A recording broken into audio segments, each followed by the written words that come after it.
Does talking about yourself on your About page bring to mind those Charlie Brown teacher talking at the front of the classroom sounds in your head? If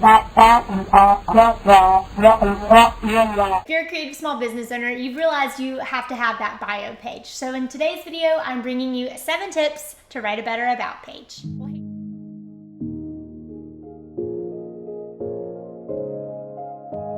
Well, hey there, and if we haven't met yet, my name is Ashlyn Carter. I am the calligrapher and copywriter behind the brand Ashlyn Writes, where I help creative entrepreneurs just like you sell more with your words so you can work from a place of rest, not hustle. The first thing I want you to do is start with your attention-getting why. Your first sentence should be an attention grabber that gives your reader a warm pat on the back. It says, hey you, I hear you and I want to meet you right where you are because my passion is serving people just like you. Do you see that this sentence is not going to brag about your successes? That'll come later, but first we want to keep this really client or customer focused. Take this cue that I pulled from Meet Edgar, a social media scheduling tool's About page. They say, we created Edgar so professionals could manage their social media with more consistency and in less time. See how that statement is so focused on the customer or the client and not as much focused on Meet Edgar? That's what I want you to do here. Tip number 2, reassure your reader with a line that he or she is in the right spot. You've likely heard the secret to copywriting, and if you haven't, here it is. It's never about you. It's always about your reader. So write your next line to continue to offer reassurance and tell your reader they're in the right spot. I pulled 3 killer examples from my students that have gone through my Copywriting for Creative signature program, and I wanted to read them to you.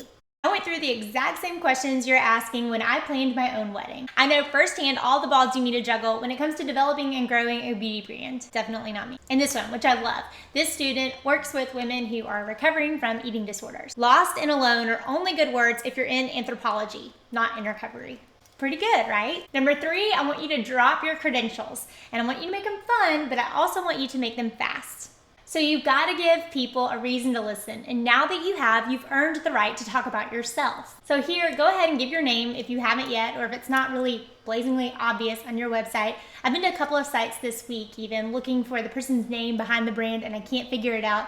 So sometimes that confuses me a lot. So go ahead and give your name and also give your credentials. After all, you are a business professional. It's important to list those noteworthy accolades and things that you've done, how you've cut your chops and come up in the business that you're in. Maybe you have nabbed an impressive title or won some kind of award. You've worked with a certain number of clients, or you have some A-list clients that if you name them, your audience is going to listen up. Go ahead and have fun with it. And here is where I will answer the question, how long does my About page need to be? Like any page on your website, only as long as it takes to get the message across clearly. I say that because chances are you may be divulging into a little much information right up here at the beginning of the page. And if you want to get into more of a long form About page, which is totally fine if people stay and read it, you can do that later and share more of your story on down the page. So for now, we're going to include the tidbits that your ideal client or customer is going to actually want to know and leave out the rest. Tip number 4, if you are a personal brand, and many of us as creatives are, you're gonna wanna go ahead and pepper in non-professional tidbits now. People buy from people, so go ahead and give a little color as to who you are as a person. Maybe it's things you like, or books you've read, places you wanna go in the world.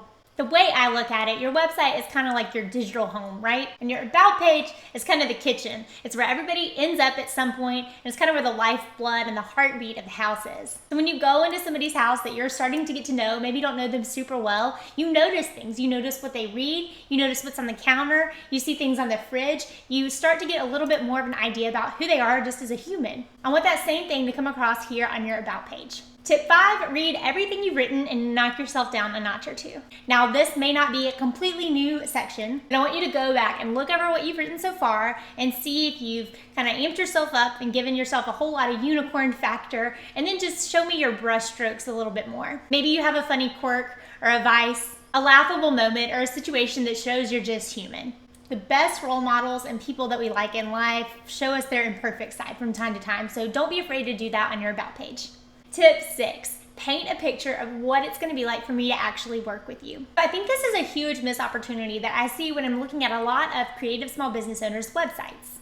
Now that a client has gotten to know you and learned that you can serve them, they're going to look to see what it's like to actually work with you in whatever capacity it is that you offer. Do you need to show pictures of your studio space if that is the meeting spot that I as a client am going to be entering into?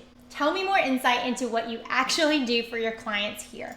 Finally, tip number 7, call them to action. So to go back to our house analogy, you always love it if there's a host or a hostess that notices when you're feeling awkward and when you need the next step or whatever's going to happen next. Maybe you need to know where the patio is or where the guest bathroom is. You need another glass of wine. You need to meet someone so you have somebody else to talk to. A good host or hostess knows when to come into those moments and help you find your next step. You are the host or the hostess on your website as well. You need to direct your reader to the next step. I have 10 quick ideas for you about what your call to action button on your About page could be. Get a free resource, find inspiration on the blog, listen to the podcast, or YouTube show, or Facebook Live, or Instagram Live. Follow me on social media. Check out services.